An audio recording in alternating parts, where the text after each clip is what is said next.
ఈరోజు మనతో పాటు ఉన్న గెస్ట్ అభివృద్ధి లక్ష్యంగా ముందుకు వెళ్తున్న వ్యక్తి ఎల్లారెడ్డి శాసనసభ్యులు మదన్ మోహన్ గారు మనతో పాటు ఉన్నారు. సార్, మీకు ఎంత ధైర్యం ఉంటే 100 రూపీస్ బ్యాండ్ పేపర్ మీద నేను గెలిస్తే ₹1 మాత్రమే జీతం తీసుకుంటా, మిగిలింది పేదలకి అభివృద్ధి సంక్షేమం రూపంలో సాయం చేస్తా అని చెప్పి అన్నారు. ఏంటి మీ ధైర్యం? మీరు గెలుస్తారని ఫిక్స్ అయిపోయారా ఫస్టే? మనం నాయకుడు అన్నవాడికి ప్రజలు కష్టాలు ఉన్నప్పుడే మనం ఉండాలి, సుఖంలో ఉన్నప్పుడు ఉన్నవాడు నాయకుడు కాదు.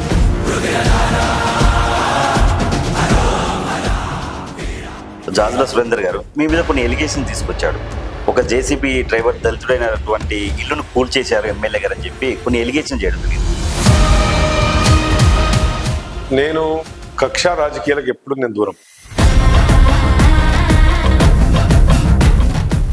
సరే, ఎల్లారెడ్డికి మీరు వచ్చాకే, అంతకుముందు బస్ స్టాండ్ కూడా లేదంట, మీరు వచ్చాకే బస్ స్టాండ్ తీసుకురావడం జరిగిందంట. కలిసినప్పుడల్లా అసెంబ్లీలో 15 సార్లు పోయి బతలాడి ఆయనకు ₹3,80,00,000 ఆయన అకౌంట్లు వేయించి దాన్ని ఎంబడబడి మళ్ళీ నా సొంత డబ్బుల నుంచి తీసి పెట్టి ఇలా ఈరోజు అద్భుతంగా ఉంది బస్ స్టాండ్. మినీ ఎయిర్పోర్ట్ లాగా తయారు చేస్తున్నాను.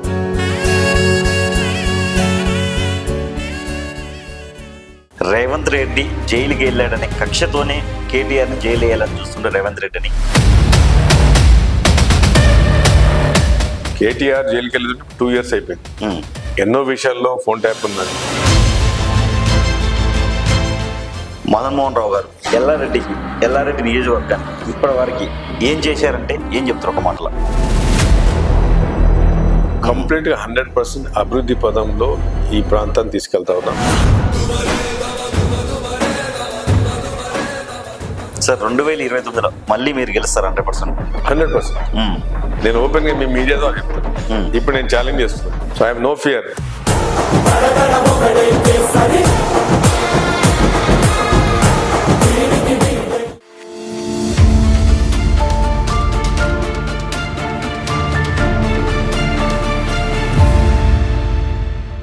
Welcome to our channel. నేను మీ వెంకట్.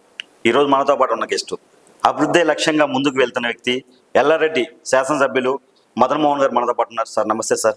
నమస్కారం వెంకట్. ఎలా ఉన్నారు సార్? బాగున్నాను వెంకట్. సార్, మీకు ఎంత ధైర్యం ఉంటే 100 రూపీస్ బ్యాండ్ పేపర్ మీద నేను గెలిస్తే ₹1 మాత్రమే జీతం తీసుకుంటా, మిగిలింది పేదలకి అభివృద్ధి సంక్షేమం రూపంలో సాయం చేస్తా అని చెప్పి అన్నారు.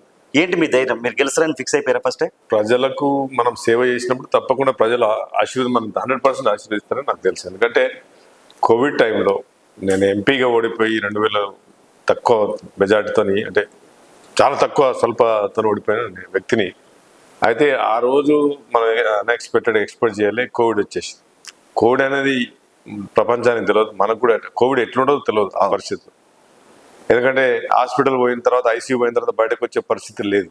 అట్లాంటి టైంలో నేను ఇక అప్పుడు డిసైడ్ అయిపోయాను. ఎందుకంటే మనం నాయకుడు అన్నవాడికి ప్రజలు కష్టాలు ఉన్నప్పుడే మనం ఉండాలి, సుఖంలో ఉన్నప్పుడు ఉన్నవాడు నాయకుడు కాదు. ప్రజల కష్టాలు ఉన్నప్పుడు మనం ఉండాలి, నాయకత్వ లక్షణాలు మనం పనిచేయాలని చెప్పేసి నేను దిగిన తర్వాత ఇక కోవిడ్ పెరుగుతూనే ఉన్నది, కానీ మనం తగ్గలే. ఆ టైంలో ఈ ప్రాంతంలో, ఎల్లారెడ్డి ప్రాంతంలో చాలా వెనుకబడ్డ ప్రాంతం. హాస్పిటల్ పోవాలన్నా, హాస్పిటల్కి రావాలన్నా, ఎందుకంటే ఆ టైంలో ఐసీయూలు మొత్తం నిండిపోయినాయి. అక్కడక్కడ హాస్పిటల్ నిండిపోయినాయి, ఖాళీ లేదు. ప్రైవేట్ హాస్పిటల్ పోయే పరిస్థితి వీళ్ళకి లేదు. ఎందుకంటే ప్రైవేట్ హాస్పిటల్ పోవాలంటే ఐసీయూలకు ఒక రికమెండేషన్ కావాలి. రికమెండేషన్ పక్క పెట్టేస్తే వీళ్ళకి ఆక్సిజన్ దొరుకుతా లేదు. అప్పుడు ఆక్సిజన్ దొరికిన పరిస్థితి. ఐసీయూలు పోయినంటే ₹10-20 లక్షలు లేని ఆ టైంలో బయటకు వచ్చే పరిస్థితి లేదు. సో కనుక ఆ టైంలో నాకు ఏం చేయాలో అర్థం కాని పరిస్థితుల్లో ఆక్సిజన్ సిలిండర్స్ నేనే డైరెక్ట్ గా ఒక యూత్ ను, MIF Madan Mohan youth force అని ఒక సంస్థను స్టార్ట్ చేసి, ఫౌండేషన్ ప్రతి మండలంలో ఒక 50 నుంచి 100 మంది పిల్లగాళ్ళని తయారు చేసి, వాళ్ళ ద్వారా ఇంటికి మనం చాలా మంది ముసలోళ్ళు, మన రామారెడ్డిలో, పోసంపేట గ్రామంలో ఇట్లా చెప్పుకుంటూ పోతే సో మెనీ విలేజెస్ లా అయింది. సో దానివల్ల తర్వాత ప్రజల ఇంటికి కూడా నేను తిరిగిన. సుమారు 60,000 నుంచి 80,000 అంటే ఇండ్లు గడపకు మోరికి కంపల్సరీ తిరిగినప్పుడు నాకు అర్థమైపోయింది. వాళ్ళు ఒకసారి డిసైడ్ అయిపోయింది, మదన్ మోహన్ కు డెఫినెట్ గా చేద్దాము, ఈ ప్రాంత అభివృద్ధి గురించి మదన్ మోహన్ పోట్లాడుతున్న, పైసల గురించి రాలేదని. కనుక ఆ బాండ్ మీద మీరు అడిగిన క్వశ్చన్ కు బాండ్ పేపర్ మీద ఖచ్చితంగా ₹100 బాండ్ పేపర్ నేను రాసి సంతకం. ఏ శాసనసభ్యులు చేయలే, ఎక్కడ కూడా చేయాలి. నేను డైరెక్ట్ గా ఓపెన్ చెప్పిన ప్రజలకి, నేను ఈ ప్రాంతానికి ఇక్కడ కానీ, ఇక్కడ ఆస్తుల గురించి కానీ, ఎల్లారెడ్డి ప్రాంతంలో భూముల గురించి కానీ ఈ గవర్నమెంట్ సంపద గురించి ప్రజల సంపదను దోచుకోవడానికి ఎమ్మెల్యేగా నేను రావట్లేదు. నేను 100% నాకు భగవంతుడు ఇచ్చిన దానికి చాలా దేశాల్లో విదేశాల్లో నేను ఎస్టాబ్లిష్ అయినా 18-20 దేశాల్లో నేను పనిచేసిన. అది గూగుల్లో కూడా ఉన్నది. గూగుల్లో కొట్టుకున్నా కానీ ఎన్ని దేశాల్లో పనిచేసింది కూడా ఉన్నది. కనుక నేను పనిచేసిన కనుక నేను రావట్లేదు. ఈ 100% ప్రజల గురించి ఈ ప్రాంతం అభివృద్ధి జరుగుతుంది అన్న ఉద్దేశంతో వస్తున్నా కనుక అని రాసింది. సరే, ఇప్పుడు మీరు ఏదైతే నిర్ణయం తీసుకున్నారో ఆ రోజు, ఇప్పటికీ ఆ నిర్ణయానికి కట్టుబడి ఉన్నారా? 100%.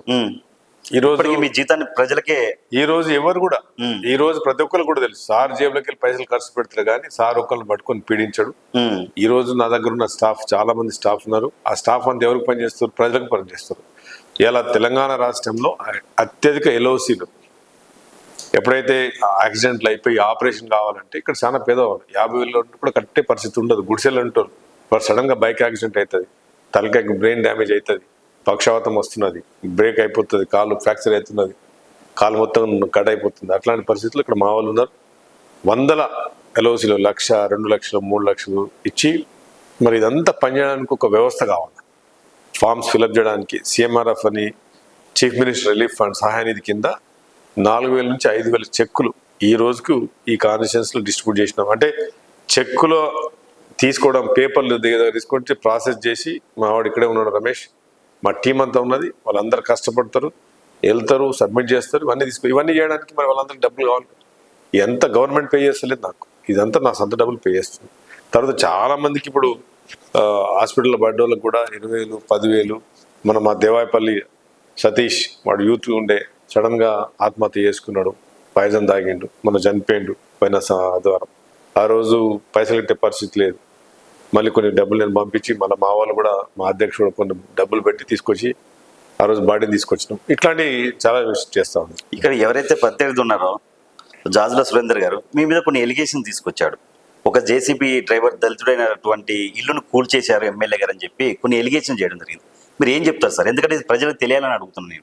నేను కక్షా రాజకీయాలకు ఎప్పుడు నేను దూరం. నేను వచ్చిందే అభివృద్ధి గురించి కనుక నాకు ఎవరు ప్రత్యర్థులు లేరు. ఎందుకంటే ఎవరు ఒక దళితుడైనా ఏ కులమైన కులంతో సంబంధం లేకుండా నేను పనిచేసే వ్యక్తిని. మానవత్వం ఉంటే చాలు. కనుక ఒక పేదవాని ఇలా ఎన్నో వందల ఇంద్రమ్మ ఇళ్లను కావాలని చెప్పి అసెంబ్లీలో మొట్టమొదటిగా అవకాశం ఈ ప్రాంతం ఇచ్చినప్పుడు మైక్ పట్టి 30 నిమిషాలు మీకు యూట్యూబ్ లో ఉంటుంది, 30 నిమిషాలు ఏకదాటిగా 3-4 సార్లు ఎమ్మెల్యేస్ గెలిచిన వాళ్ళు కూడా మాట్లాడి సబ్జెక్ట్ మీద 30 minutes ఆ రోజు మనకు శ్రీధర్బాబు గారు నాకు అవకాశం ఇస్తే మొట్టమొదటి కాంగ్రెస్ శాసనసభ్యుగా నేను అటు సైడ్ నుంచి టీఆర్ఎస్ నుంచి హరీష్ రావు తర్వాత మాట్లాడాను. ఆ రోజు ఎక్కడి నుంచి మాట్లాడినా గుండెల నుంచి ధైర్యంతో, నీతికి నిజాయితీకి ధైర్యం ఎక్కువ అంటారు. ఆ ధైర్యంతో మాట్లాడి నేను ఒకటే అన్నా, ఈ ప్రాంతం మీరు బంగారు తెలంగాణ అంటున్నారు కదా, బంగారు తెలంగాణ కాదు. బంగారు తెలంగాణ ఎప్పుడైతుందంటే ఒక 3 విషయాలు, ఒక పేదోడికి తినడానికి 3 పూటలు తిండి ఉండాలి, తాగడానికి మంచినీళ్ళు కావాలా, ఉండడానికి ఇల్లు ఉన్నప్పుడే అభివృద్ధి కానీ ఒక పేదవాడికి మనం ఇచ్చినట్టయితుంది. ఇలా మా కాన్స్టిట్యూన్సీలో ఎల్లారెడ్డి కాన్స్టిట్యూన్సీలో వెనుకబడ్డ ప్రాంతంలో పాములతోని తేళ్లతోని సాహసం చేస్తున్నారు. నేను సొంతగా ఏదో ఎయిర్ కండిషన్ రూమ్ లో మాట్లాడతలేను. గత 1.5 year 2 years ఏకదాటిగా ప్రతి ఇంటింటికి పోయి గుడిసెల్లో పోయి తిన్నా. నేను కూర్చున్నా. కుక్కలు కోతులు వచ్చి ఎత్తుకుపోయి చీరలు కట్టుకొని బ్రాహ్మణపల్లి తాడబాయి మండలం బ్రాహ్మణపల్లి గ్రామంలో ఒక ఇంటికి పోయి ఆ ఇంట్లో ఆమె గోడలు కట్టుకో పాత చీరలు కట్టుకుంటే కుక్కలు కానీ కోతులు కానీ వచ్చి భోజనం తీసుకుపోతుంటే ఆమెకు అమ్మ 100% ఇలా మీకు మీడియా ద్వారా చెప్తున్నా, మీ ద్వారా చెప్తున్నా. నేను ఆ రోజు చెప్పిన, అమ్మ నన్ను ఆశీర్వదించమ్మా, నేను ఎమ్మెల్యే అయిన తర్వాత తప్పకుండా నీకు ఇల్లు కట్టిస్తాను. ఇప్పుడు బ్రాహ్మణపల్లిలో మీరు పోయి తెలుసుకోండి, ఇప్పుడు ఆమె ఇల్లు కట్టుకుంటుంది, ఇంద్రం ఇల్లు కట్ట. అట్లాంటి వ్యక్తిని నేను ఒక పేదవాడిని గులగొడతాను. అది ప్రభుత్వం నుంచి అది ఎప్పటి నుంచో 4-5 సంవత్సరాల నుంచి నడుస్తూ ఉన్నది. నాకు తెలియకుండా అధికారులు నోటీసులు ఇచ్చిందంట, ఆయన గ్రామ పంచాయతీ తీసుకున్నాడంట. అది నాకు తెలియకుండా వాళ్ళు డిఎల్పీ కూడా ప్రెస్ మీట్ పెట్టి ఓపెన్ చెప్పాడు. ఇది మేము 3.5 సంవత్సరాల నుంచి కబ్జాలో ఉన్నది, మేము 3-4 సార్లు నోటీస్ ఇచ్చినాము, గ్రామ పంచాయతీ మీటింగ్ పెట్టినాము. మరి ఎమ్మెల్యే గారు కూడా దీనికి అసలు ఎమ్మెల్యే గారు తెలియదు, అసలు విషయమే తెలియదు నాకు అసలు. ఇది నేను ఎమ్మెల్యే అయిన తర్వాత కాదు, అంతకు ముందుప్పటి నుంచే నోటీసులు ఉన్నాయి. 4 నోటీసులు సర్వ్ చేసి కనుక 100% నేను కక్ష రాజకీయాలు దూరం. నాకు రాజకీయం చేయడానికి అవసరం లేదు. నాకు ప్రజలు అభివృద్ధి చేసి నేనున్న కాలము ఈ ప్రాంత అభివృద్ధి జరిగి పేదవానికి ఇప్పుడు ఇలా ఇంధనం ఇల్లు ప్రతి గ్రామంలో 10 నుంచి 15, పెద్ద గ్రామంలో 30, ఇంకా అంతకంటే పెద్ద గ్రామంలో 80 ఇళ్ళు కట్టుకుంటూ ఉన్నారు. ఇలా ఎక్కడ 10 సంవత్సరాల ఇక్కడ ఎవరైతే నా మీద అలిగేషన్ చేస్తున్నారో వాళ్ళ మీద నేను అడుగుతున్నాను. ఎందుకంటే నేను అదే 10 సంవత్సరాల్లో తెలివి లేకుండా ఒక్క ఇల్లు కూడా రాకుండా పక్కన బాన్సవాడకు 10,000 బెడ్రూమ్లు పోతాయి. అదే రాజ్యంలో 10 సంవత్సరాలు అదే రాజ్యంలో ఈ ప్రాంతానికి ఎందుకు అన్యాయం జరిగిందని నేను అడుగుతున్నా.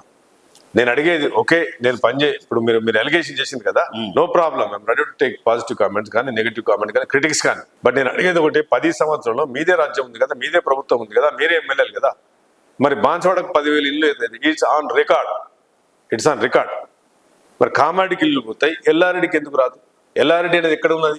తెలంగాణలో ఉన్నది కదా. కామారెడ్డి డిస్టిక్ లో ఉన్నది, పాకిస్తాన్ లేదు కదా ఎల్లారెడ్డి. కామారెడ్డిలో మేము కూడా ట్యాక్స్లు కడుతున్నాం కదా, మరి ఎల్లారెడ్డికి ఎందుకు రాలేదు? మరి నేను వచ్చిన తర్వాత ఇప్పుడు 3,500 ఇల్లు. ఎన్ని ఇల్లు సార్? 3,500 ఇల్లు కన్స్ట్రక్షన్ అయినాయి. మళ్ళీ 650 ఇల్లు స్టార్ట్ అవుతున్నాయి ప్రతి విలేజ్లో. ఇలా ప్రతి విలేజ్లో ఇలా కొండాపూర్ అని మా రమేష్ మా అసిస్టెంట్ వాళ్ళ ఊరే ఆ కొండాపూర్ కానీ, ఆరుకొండ కానీ, రాజాపేటలో కొండాపూర్లో నేను పోయినప్పుడు ఒక ప్రాంతంలో మొత్తం గుడిసెలే. ఇలా గుడిసెలు అన్నీ పోయి బేస్మెంట్లు వేస్తున్నాయి, ప్రతి ఒక్కరికి డబ్బులు వస్తున్నాయి. నేను ఐఏఎస్ గౌతమ్ హౌసింగ్ ఎండి దగ్గర పోయి కూర్చోండి, సార్ ఇబ్బంది అవుతుందనే, బేస్మెంట్ పడగానే 1,00,000 పడుతుంది, ముగ్గు పడగానే 1,00,000 పడుతుంది, గోడలు పడగానే 1,00,000 పడుతుంది, స్లాబ్ అయినా 1,00,000 పడుతుంది. 5 లక్షల రూపాయలు ఇలా డైరెక్ట్ లబ్ధిదారు అకౌంట్లో పోతున్నాయి, ఒక్క 1 రూపీ లేకుండా. మరి అట్లాంటిది మరి అలిగేషన్ చేసే ముందు మనం అంతే ఏం పని చేసినామని చూసుకోవాలి కదా. సరే, ఎల్లారెడ్డికి మీరు వచ్చాకే, అంతకుముందు బస్ స్టాండ్ కూడా లేదంట, మీరు వచ్చాకే బస్ స్టాండ్ తీసుకురావడం జరిగిందంట, కట్టడం. బస్ స్టాండ్ ఎక్కడిది? పందులు కుక్కలు తిరుగుతున్నాయి. ఆ బస్ స్టాండ్ కాంట్రాక్టర్ మొత్తం వదిలేసి వెళ్ళిపోయాడు. బయట జనాలు రోడ్డు మీద వానాకాలంలో వర్షం తొడిసినారు, ఎండాకాలంలో ఎండిపోయినారు. మొత్తం అది పైన చిన్న తూపు అవి చిన్న పత్రాలు అవి వేసేసి ఒక కట్టెలు పెట్టి ఉంటే అది బస్ స్టాండ్.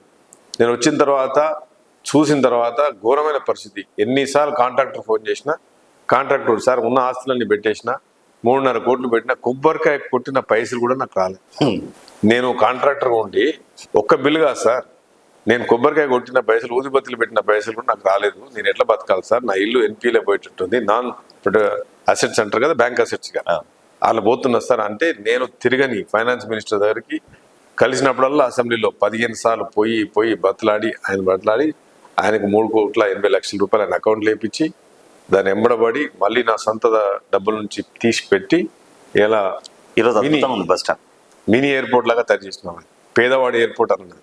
ఇలా వెనక కూడా లేడీస్కి రాత్రి 7:30, 8 అయిందంటే చీకటి పోయే పరిస్థితులు, పందులు కుక్కలు తిరిగే పరిస్థితి, బస్ స్టాండ్ పరిస్థితి. వెనక 2 ఫ్లైట్ లైన్లు ఉంటే 6 ఫ్లైట్ లైన్లు వెళ్ళిపించి ఇలా మొత్తం టోటల్ ఒక స్టేడియం లాగా తయారు చేసి ఇలా బస్ స్టాండ్ కట్టించి రవాణా శాఖ మంత్రిని హెలికాప్టర్ తీసుకొచ్చి బస్ స్టాండ్ ఎల్లారెడ్డికి ఎప్పుడు రాలే, ఎప్పుడు శాఖ మంత్రులు రాలే.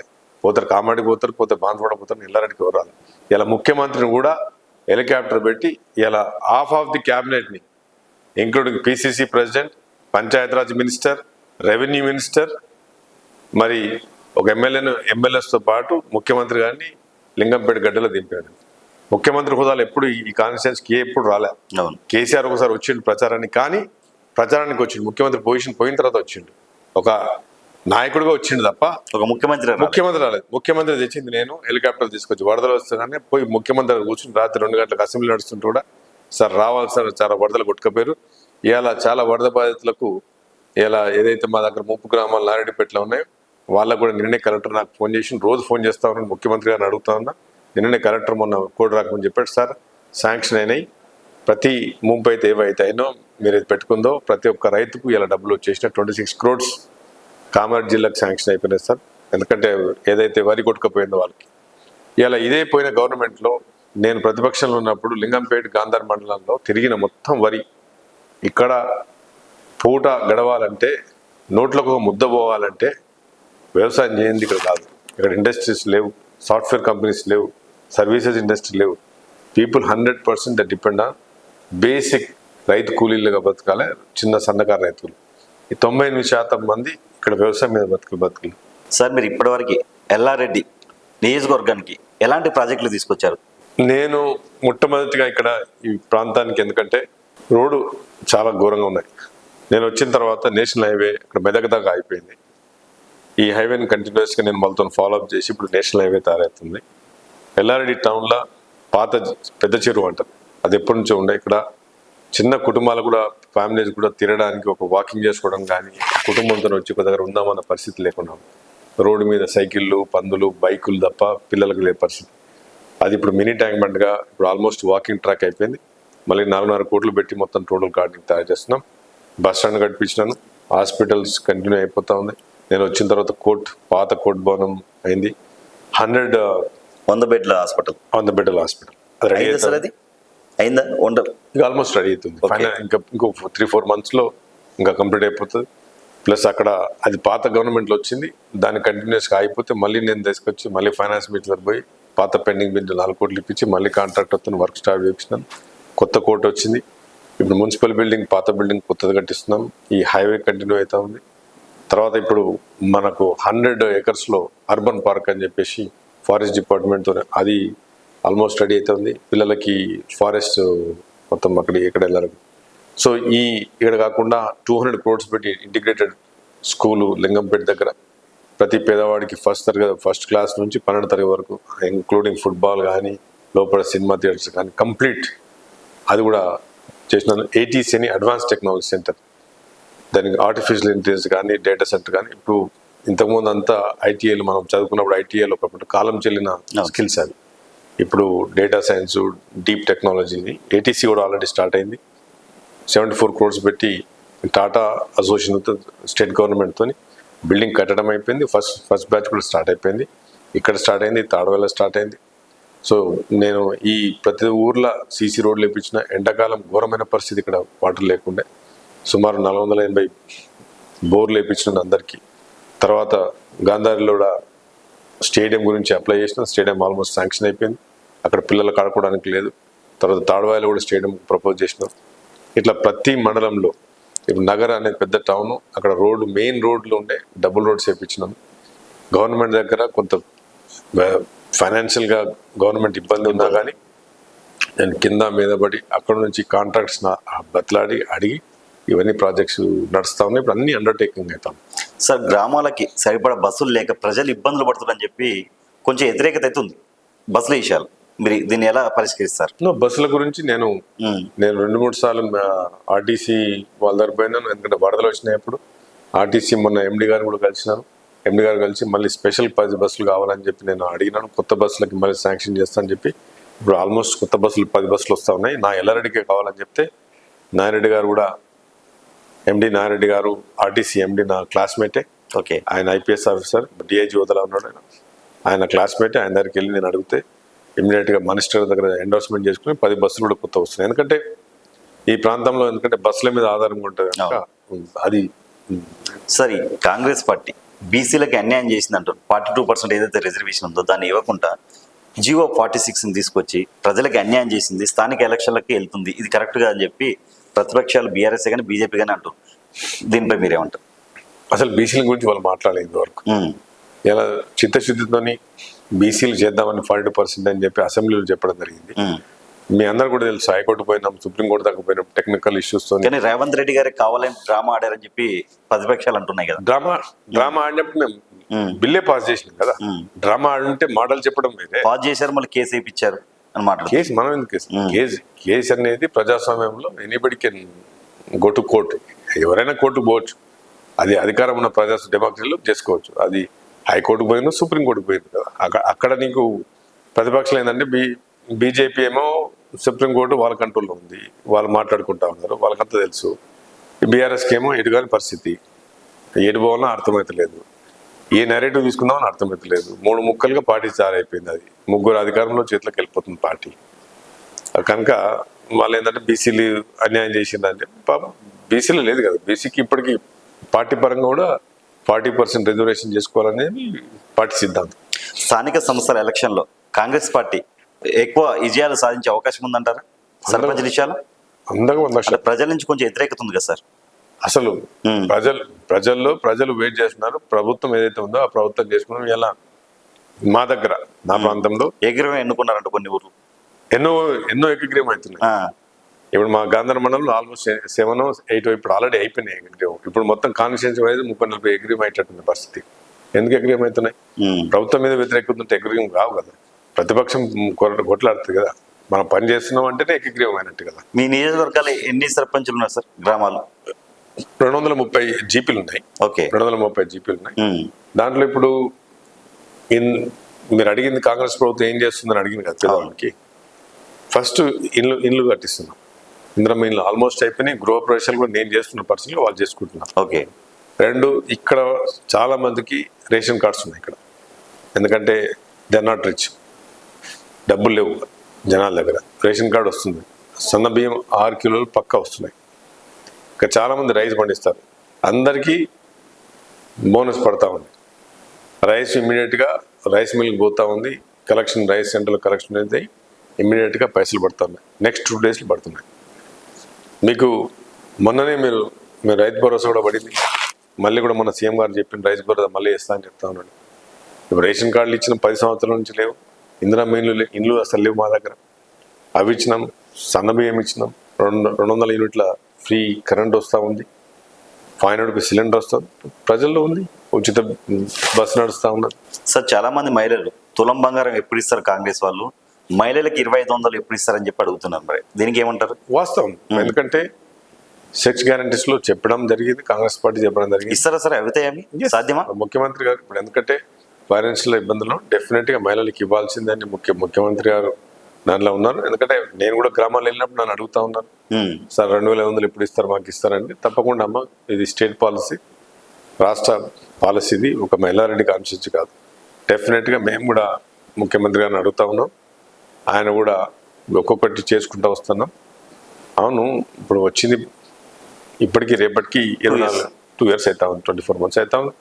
దీనిలో ఎన్నో కార్యక్రమాలు చేసినందుకు financial crisis government is facing through, అందరికీ తెలుసు ఫైనాన్షియల్ క్రైసిస్ ఉందని, చేసుకుంటూ వస్తున్నాం. కనుక ఇప్పుడు మొన్ననే ఇందిరమ్మ ఇల్లు కూడా హైలీ సక్సెస్ఫుల్ ప్రోగ్రామ్, మీరు తెలుసుకోండి. ఇది కూడా వస్తుందని చెప్పి నేను చెప్తాను. ఏదైతే ఇప్పుడు స్థానిక సంస్థల ఎలక్షన్స్ ఉన్నాయి కాబట్టి ఏదైతే ఇప్పుడు ఇందిరమ్మ సీరియల్ అని ఇవన్నీ పంపిణీ చేస్తున్నారు అని చెప్పి ఒక ఎలిగేషన్స్ ఉన్నాయి కాంగ్రెస్ మీద, మీరేమంటారు? ఇన్ని రోజులు పంచింది ఇప్పుడే ఎందుకు? అవును, మరి ఎట్లా అంటే మరి టీఆర్ఎస్ ప్రభుత్వంలో ఎలక్షన్స్ ముందు, మునుగోడు ఎలక్షన్స్ ముందు, హుజరాబాద్ ఎలక్షన్స్ ముందు మీరు రైతు భరోసా వేసింది కదా, రైతు బంధు అయితే వేసింది కదా. రాజకీయం చేస్తున్నా అంటే ప్రజలకు ఏదైనా మనం ఎలక్షన్స్ ముందు ఇస్తే రాజకీయం చేస్తున్నారు. ప్రతి పార్టీ చేస్తారు. బీహార్లో 10,000 రూపాయలు వేసింది వాళ్ళు, నితీష్ గవర్నమెంట్. ప్రతి మహిళ అకౌంట్లో 10,000 రూపాయలు వేసింది. అట్లా మనం చీరలు పంచుతున్నామంటే ఇప్పుడు ఈ చీరలు అంతకుముందు వాళ్ళు ఇచ్చిన చీరలు పొలాలలో పందులు రాకుండా బెదిరింపుల గురించి కట్టుకున్న చీరలు అవి. ఇలా 800 రూపీస్ బ్రహ్మాండంగా చీరలు ఉన్నాయి. ప్రతి విలేజ్ నేను పంచిన పోయి. కానీ చాలా మంది మహిళలు ఒక స్కూల్ డ్రెస్ లాగా ఉన్నాయి, స్కూల్ డ్రెస్ లాగా ఇస్తారు అని చెప్పి మాట్లాడుతున్నారు. అట్లేం లేదు. నా కన్షియన్స్ లో అయితే చాలా మంది మహిళలు నేను అడిగినా 800 రూపీస్ ఉన్నది, చాలా క్వాలిటీ ఉన్నది, మంచిగా కట్టుకోవడానికి ఉన్నది. ఇంతకుముందు అయితే 100 రూపాయలు 200 రూపాయల చీరలు ఉంటాయి, చాలా మటుకు పొలాలలో కట్టుకున్నారు. కానీ నాకైతే చాలా మంది లేడీస్ చెప్పారు, ఇప్పుడు అలిగేషన్ చేయాలంటే 2,000 రూపాయలు చీర తెచ్చినా బాగాలేదు, డిజైన్ బాగాలేదు. దానికి మనం 100% serial program is very successful program. Revanth Reddy జైలుకి వెళ్ళాడనే కక్షతోనే కేటీఆర్ని జైలు వేయాలని చూస్తుండే రేవంత్ రెడ్డిని బీఆర్ఎస్ వాళ్ళు అంటారు. మీరేమంటారు తెలిపే? కేటీఆర్ జైలుకి వెళ్ళిందంటే 2 ఇయర్స్ అయిపోయింది. ఎన్నో విషయాల్లో ఫోన్ ట్యాప్ ఉన్నది. ఎందుకు అరెస్ట్ చేయట్లేదు? అరెస్ట్ కాదు, సెంట్రల్ గవర్నమెంట్కి ఆల్రెడీ సిబిఐకి రాసింది కదా, వాళ్ళు they have to take an action కదా. ఇప్పుడు ఇది ఉంది ప్రూఫ్స్ అని మన కాళేశ్వరం గురించి కూడా సిబిఐకి రాసింది కదా. CBI has to take a decision, central government. ఏదైతే ఇప్పుడు కాళేశ్వరంలో అసలు 1,00,000 కోట్లు అవినీతి జరగలేదని వీళ్ళు చెప్తున్నారు. దాని ప్రాజెక్ట్కి అయింది ఖర్చు 90,000. రేవంత్ రెడ్డి గారు మామగారు కూడా చెప్పారు. మరి కాంగ్రెస్ వాళ్ళు మాత్రం 1,00,000 కోట్ల అవినీతి అంటారు. అసలు ఎలా? 1,40,000 కోట్లు ఆల్రెడీ జరిగింది అని ఉంది. ఆల్రెడీ ఒక పెద్ద కాంట్రాక్టర్ కు సుమారు 68,000 కోట్లు ఓన్లీ వన్ కాంట్రాక్టర్ మన స్టేట్ ఫైనాన్స్ నుంచి డబ్బులు వెళ్ళినాయి. రైట్, మిగతా చాలా కాంట్రాక్ట్స్ ఉన్నారు. మీకు ఇక్కడే 68,000 కోట్లు అయింది కదా. ఆడిట్ జనరల్ అడిగితే తెలుస్తుంది. 1,40,000 బడ్జెట్లో పెట్టింది కదా, 1,00,000 కోట్లు కాలేదని వాళ్ళు అంటున్నారు. 1,40,000 కోట్లు ఆల్రెడీ బడ్జెట్లో అకౌంటెడ్. సో వాళ్ళు చెప్పేది మేము చేయలేదు అని చేయలేదు, వాళ్ళ కవితని చెప్తుంది కదా. కవితని కాంగ్రెస్ వాళ్ళే మాట్లాడిస్తున్నారు. ఎందుకు మాట్లాడుతుంది? ఆమె ఒక ఎంపీగా పనిచేసింది, ఒక ఎమ్మెల్సీగా పనిచేసింది. రాజకీయ ఆమెకు నాలెడ్జ్ లేక కాదు కదా. ఆమె కూడా చదువుకున్నది, అమెరికాలో ఉండి వచ్చింది. కాంగ్రెస్ వాళ్ళు మాట్లాడిస్తే ఎందుకు మాట్లాడుతుంది? ఒక మాజీ ముఖ్యమంత్రి గారి కూతురు ఉండి ఆమె చెప్తుంది కదా, విపరీతం అన్యాయం చేశారు, విపరీత దోసుకు తిన్నారు మా వాళ్ళు, మొత్తం పైపులకు ఆమె ఓపెన్ చెప్తుంది కదా, 1,200 రూపాయల పైపును 3,000 రూపాయలు 8,000 రూపాయలు చేసి కొటేషన్ చేసి చేసిండ్రు, ఇంకో 100% అవినీతికి కారణం వీళ్ళే అని ఆమె ఓపెన్ గా చెప్తా ఉంది. ఎక్కడ చూసినా ఇప్పుడు ఎక్కడ తిరిగినా కానీ వాళ్ళ గురించి మాట్లాడుతుంది కదా, అవినీతి చేసిన మదన్ మోహన్ రావు గారు ఎల్లారెడ్డి నియోజకవర్గానికి ఇప్పటి వరకు ఏం చేశారంటే ఏం చెప్తారు ఒక మాటలో? ఏం చేశారంటే కంప్లీట్ గా 100% అభివృద్ధి పదంలో ఈ ప్రాంతాన్ని తీసుకెళ్తా ఉన్నాం. పేద ప్రజలకు ఏదైతే అవసరాలు ఉన్నాయో, మెడికల్ కానీ, స్కూల్స్ కానీ, లేకపోతే బేసిక్ రెవెన్యూ ఇన్ఫ్రాస్ట్రక్చర్ విషయంలో ఇబ్బంది కాకుండా ఇక్కడ ప్రాంత యూత్కి ఒక ఇండస్ట్రీస్ తీసుకురావాలా, ఒక టెక్నాలజీలో మేము తీసుకుపోవాలని ఏటీసీ సెంటర్ తీసుకొచ్చినాము, ఉద్యోగాలు రావాలని చెప్పి ఎల్లారెడ్డి ఈ చరిత్రలో ఎప్పుడు లేని ఒక ఇండస్ట్రీ లేదు. వివేక్ బయోటెక్ అని 150 కోట్లతోని సదాశివ దగ్గర లింగంపల్లి గ్రామంలో ఫుడ్ ప్రాసెసింగ్ సెంటర్ ఇప్పుడు ఆల్రెడీ స్టార్ట్ అయింది. అక్కడ ఇప్పుడు ఆల్రెడీ చాలా మంది పిల్లల్ని నేను అక్కడ పెట్టిస్తా ఉన్నాను. వాళ్ళ ఎండి గారితో కూడా నేను పోయేటప్పుడు నేనే మాట్లాడాను, వాళ్ళకి ప్రామిస్ చేశాను, మరి రండి మా దగ్గర పెట్టండి అని చెప్పిన. వాళ్ళని చాలా రోజులు 2-3 మంత్స్ నేను కోఆర్డినేషన్ చేసి కలెక్టర్ గారితో మాట్లాడి పెట్టించిన. ఆ రోజు కూడా నేను చెప్పినాను, మీకు అన్నీ నా దగ్గర 1 రూపీ తీసుకోవాల్సిన అవసరం లేదు, నాకు 100% నా ప్రాంతానికి మీరు జాబ్లు ఇస్తే సరిపోతుందని ఇప్పుడు ఆల్రెడీ నేను చెప్పాను. ఇట్లాంటి యూత్ కానీ, మహిళలకు కానీ, లేకపోతే ఫార్మర్స్ కానీ, లేకపోతే ప్రజలకు ఎడ్యుకేషన్ గురించి ఇప్పుడు 360 స్కూల్స్, మొత్తం స్కూల్స్ అన్ని టోటల్ డివాస్టేట్ అయిపోయినాయి. ఇక్కడ గవర్నమెంట్ స్కూల్స్ లేవు, ఇక్కడ ఉన్నాయి, బాత్రూమ్స్ లేవు, కూర్చోడానికి రేకుల షెడ్లో పిల్లలు చదువుకుంటున్నారు. ఇప్పుడు చాలా మటుకు రూములు లేవు, ఒకటే రూమ్లో పార్టీషన్ డివైడ్ చేసి ఇటు ఈ క్లాస్ అటు క్లాస్ చెప్పుకుంటున్నారు. నేను కూడా గవర్నమెంట్ స్కూల్లో చదువుకొని వచ్చినాను, నేను కూడా తెలుగు మీడియం స్టూడెంట్ చదువుకొచ్చాను. ఆ విద్య వల్ల ఇవాళ ఈ పొజిషన్లో నేను ఉన్నాను. మరి ఆ రోజు ఆ గవర్నమెంట్లు ఇచ్చిన విద్యను ఎవరు దోసుకుపోలేరు. మరి అట్లాంటి పరిస్థితి ఇలా ఇన్ఫ్రాస్ట్రక్చర్ లేనిది నేను సీఎం గారి దగ్గరికి వెళ్ళి కూర్చొని 386 స్కూల్స్కి ఆల్మోస్ట్ మాకు శాంక్షన్ అయినాయి, రిపేర్స్కి మొత్తం తీసుకొస్తా ఉన్నాను. ఇట్లా చాలా constructions under construction. The right word is ఎల్ఆర్ఎడ్ is under construction right now. ఎక్కడ చూసినా మీకు వర్క్లు నడుస్తున్నాయి, కన్స్ట్రక్షన్ నడుస్తాం. మదన్ మోహన్ రావు గారికి మంత్రి పదవి ఎప్పుడు వస్తుంది? అర్హుడా అనర్హుడా? Madan Mohan definitely eligible candidate for a మంత్రి పదవి. ఎందుకు ఎలిజిబుల్ క్యాండిడేట్ అంటే డెఫినెట్గా నాకు ఎడ్యుకేషన్ ఉంది, ఐఎమ్ వెల్ ఎడ్యుకేటెడ్, దాంట్లో నో డౌట్ అబౌట్ ఇట్. నేను డూప్లికేట్ కాదు, నా అన్ని ఒరిజినల్ సర్టిఫికెట్సే, రైట్. సో నేను బిజినెస్ చేసినాను, సుమారు 84 దేశాలు తిరిగినాను, ప్రజల మన్నన కూడా నాకుంది, ప్రజల్లో ఉన్నాను, ప్రజాసేవ చేసినాను. సో నేనైతే 100% ఎలిజిబుల్. నాకు మంత్రి పదవి ఇస్తారా ఇవ్వరా అనేది అధిష్టానం నిర్ణయానికి నేను 100% కట్టుబడి ఉంటాను. పార్టీ అనేది బిగ్గర్ దెన్ ఎనీబడి కనుక. సో మీరు అడిగిన క్వశ్చన్ 100% ఎలిజిబుల్. సరే, ఇదే రేవంత్ రెడ్డి గారు గతంలో పార్టీ మారిన ఎమ్మెల్యేలను రాళ్లతో కొట్టాలన్నాడు. మరి ఇప్పుడు చాలా మంది పార్టీ మారారు, అదే ఎమ్మెల్యేలని మరి రేవంత్ రెడ్డి గారు కాంగ్రెస్ పార్టీలో జాయిన్ చేసుకున్నారు జరిగింది. మరి ఇప్పుడు రాళ్లతో ఎవరిని కొట్టాలి? రేవంత్ రెడ్డినా జాయిన్ అయిన ఎమ్మెల్యేలనా? పార్టీ మారినరు అన్నప్పుడు అప్పుడు టీఆర్ఎస్ పార్టీ దీనికి బీజం వేసింది టీఆర్ఎస్ పార్టీ. అసలు ఇంతకుముందు 1990లో కానీ 80లో రాజకీయంలో ఎప్పుడు పార్టీ అసలు టీఆర్ఎస్ వచ్చిన తర్వాతనే, కేసీఆర్ వచ్చిన తర్వాతనే రోజుకో పార్టీ మారే కాన్సెప్ట్ను, సంస్కృతి ఒరవడిని తీసింది కేసీఆర్. సో ఆ రోజు చాలామంది పార్టీని ఏ పార్టీలో ఫస్ట్ టీడీపీ మీద పడ్డాడు, టీడీపీ పార్టీని కంప్లీట్ చేశారు, తర్వాత టీడీపీ మీద కాంగ్రెస్ మీద పడ్డాడు. మొన్న కూడా చాలామంది ఎమ్మెల్యేస్ ఏం చెప్తా ఉన్నారు, మేము ఇంకా మారలేదు పార్టీ అని చెప్తా ఉన్నారు, మేము సపోర్ట్ చేస్తున్నాం, మేము పార్టీ మారలేదని చెప్తా ఉన్నాం. ఇప్పుడు దానం నాగేంద్ర గారు కాంగ్రెస్లో ఉన్నట్ట, బీఆర్ఎస్లో ఉన్నట్ట? కాంగ్రెస్ ఆయన ఓపెన్ చెప్తున్నాడు కదా, ఏ పార్టీకి నేను ఇక్కడే ఉన్నాను, నేను సపోర్ట్ చేయట్లేదని చెప్తా ఉన్నాను. మరి మొన్న పార్లమెంట్ సికింద్రాబాద్ నుంచి కాంగ్రెస్ నుంచి ఎలా పోటీ చేశారు? కాంగ్రెస్ నుంచి అధిష్టానం అడిగిందని, ఇంతకుముందు ఆయన కాంగ్రెస్ మంత్రిగా పనిచేసిండు, ఆ ఉన్న సత్సంబంధాలు. కాంగ్రెస్ అన్నట్టు కదా సార్ అతను కాంగ్రెస్ బీఫామ్ తీసుకున్నాడు. ఇప్పుడు ఆయన అదే మాట్లాడుతూ ఉన్నాడు కదా, కాంగ్రెస్ పార్టీలో బీఫామ్ తీసుకున్నాను, ఇట్స్ ఓపెన్, ఎంపీగా పోటీ చేసినాను, నేను లీగల్ గా ఫైట్ చేస్తున్నాడు కదా అతను కూడా లీగల్. ఖైరతాబాద్ లో బై ఎలక్షన్స్ వస్తే కాంగ్రెస్ పార్టీ గెలుస్తుంది ఇప్పుడు అక్కడ? జూబ్లీ హిల్స్ కూడా అదే అన్నారు కదా కేసీఆర్. జూబ్లీ హిల్స్ లో నవీన్ యాదవ్ శరిష్మా అంటారు, కాంగ్రెస్ పార్టీ శరిష్మా అట్లా. ఇప్పుడు క్యాండిడేట్ గెలిస్తే ఇప్పుడు పార్టీ గెలిచింది కదా. ఇప్పుడు జూబ్లీ హిల్స్ లో ఏమన్నాడు కేటీఆర్, ఏమన్నాడు, 100% గెలుస్తున్నాం, 500 రోజులు మళ్ళీ గవర్నమెంట్ ఫామ్ చేస్తున్నాం, అయిపోయింది జూబ్లీ హిల్స్. ప్రభుత్వం అధికారాన్ని దుర్వినియోగం చేసింది అక్కడ, లా అండ్ ఆర్డర్ మొత్తం వన్ సైడ్ అయిపోయింది అంటారు. గెలిస్తే ఒకటి, గెలవకపోతే మాకు గెలిచినామని. మరి మున్గోడులో మీరు ఏం చేసిండ్రు? 100 మంది మొత్తం అధికార బలం అయితే మున్గోడులో రాజగోపాల్ రెడ్డి గారు రిజైన్ చేసినప్పుడు మీరు టోటల్గా మొత్తం దించింది కదా. ఆ రోజు మంత్రులు, ఎమ్మెల్యేలు, ముఖ్యమంత్రి మొత్తం ముఖ్యమంత్రి పర్యవేక్షణలు అన్నీ నడిచినాయి కదా. ఈటల రాజేంద్ర గారి మీద మీరు ఓపెన్ ఫ్యాక్ట్, ఇది ఓపెన్ మీడియాలో ఓటుకి ఎన్ని పెంచారో మీ అందరికి తెలుసు. మరి ఇప్పుడు మీరు చేస్తేనేమో సంసారం, వేరే వాళ్ళు చేస్తే వ్యభిచారమా? అంటే ఏమనంటే అధికారం దుర్వినియోగం అంటాడు కేటీఆర్, లేకపోతేనేమో 100% నేను పనిచేసిన అంటాడు. మనం గెలిచింటే 100% అయిపోయింది, కాంగ్రెస్ ప్రభుత్వం అయిపోయింది, ఇక లేదు. ఇప్పుడు ఓడిపోతున్నాము, మేము పాఠాలు నేర్చుకున్నాం, మేము ఇది కొత్త ఏం కాదు, బీఆర్ఎస్ కొత్త ఏం కాదు, ఎలక్షన్లో ఓడిపోవడం కామని అంటాడు. లేకపోతేనేమో బీఆర్ఎస్ పార్టీకి తట్టుకునేది 500 రోజులు అధికారంలో వస్తూనే ఉంటాడు. ఎందుకు?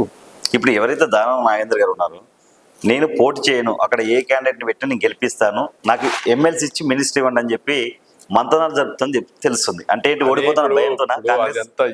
ఇప్పుడు నేను ఆమె టెక్నాలజీ పర్సన్. యూట్యూబ్ అనేది ఒక మిత్. యూట్యూబ్లో వచ్చేది అంతా నిజం కాదు. ఇదంతా యూట్యూబ్లో వస్తుంది, మీడియాలో వస్తుంది. అది ఎంతవరకు నిజమో నాకు తెలియదు. ఎందుకంటే పొద్దున్న లేస్తే యూట్యూబ్లో, నేను కూడా 2-3 సార్లు యూట్యూబ్లో పోయినప్పుడు చూసినాను. అది ఆయన అన్నాడా, ఎమ్మెల్సీ ఇస్తాడా, మినిస్టరా, who knows. High command is a final decision, అధిష్టానం. సో దాంట్లో ఎవరు చెప్పినా, కాంగ్రెస్ పార్టీలో ఎవరెన్ని చెప్పినా కానీ ఫైనల్ ఈజ్ అధిష్టానం. సార్ 2029లో మళ్ళీ మీరు గెలుస్తారు 100%? 100%. నేను ఓపెన్గా మీ మీడియా ద్వారా చెప్తున్నా. ఇప్పుడు నేను ఛాలెంజ్ చేస్తున్నాను. So I have no fear. నాకు భయం అనేది లేదు. ఎందుకంటే నా చిన్నప్పటి నుంచి నేను ఎప్పుడూ ఒక సిద్ధాంతాన్ని నమ్ముకుంటాను, ఒక మంచి పని చేయాలని నమ్ముకుంటాను. నేను పాజిటివ్ మైండ్గా నేను థింక్ చేస్తాను. చాలా మటుకు చాలామంది నెగిటివ్ మాటలని నేను పట్టించుకోను. ఎందుకంటే పని చేసేవాడు ఎప్పుడు మాట్లాడేవాడు ఎప్పుడు పని చేయడు. ఇది సింపుల్ సిద్ధాంతం. నేను పని చేసుకుంటూ పోయి రిజల్ట్ చూపించటోని. ఈరోజు నాకు మీరు వెళ్ళండి, మీ పీపుల్ మీడియా ద్వారా వెళ్ళండి, మీరు ప్రజల్లో పోండి. మదన్ మోహన్ ఎలిజిబుల్ క్యాండిడేటా, మదన్ మోహన్ ప్రజలకు చేస్తుండా, మదన్ మోహన్ దోసుక తింటున్నాడా, మరి మదన్ మోహన్ జేబుల నుంచి ఖర్చు పెడుతున్నాడా, ఈ ప్రాంత అభివృద్ధికి పాటుపడుతుండా. 100% సింగిల్ ఫోకస్ మైండ్ నాది, డెవలప్మెంట్ అది. సో 100% మీరు ఈరోజు ఎలక్షన్స్ పెట్టండి, I'm ready for it. Madan Mohan Rao గారు ఓన్లీ ఇప్పుడే కూల్గా ఉంటాడా, ఎప్పుడు ప్రజలతో ఇంతే కూల్గా ఉంటాడా? ఎప్పుడు కూల్గా ఉంటాను. ఎందుకంటే నేను అనేది ఎప్పుడైనా రాజకీయంలో రావాలనుకున్నప్పుడు ఆవేశంతో పనిచేయద్దు, ఆలోచనతో పనిచేయాలి. ఆలోచనతో పనిచేసినప్పుడే ప్రజలకు ఉపయోగపడుతుంది. నీ ఆవేశం ఉపయోగపడదు. ఆవేశం ఎప్పుడు కావాలంటే ఏదైనా సాధించాలన్నప్పుడు ఆవేశం కావాలి. ప్రతిసారి ఆవేశంతో పనిచేయదు. కనుక 100% ప్రతి కార్యకర్తను కలుస్తాను, ప్రతి పేషెంట్స్కి వింటాను.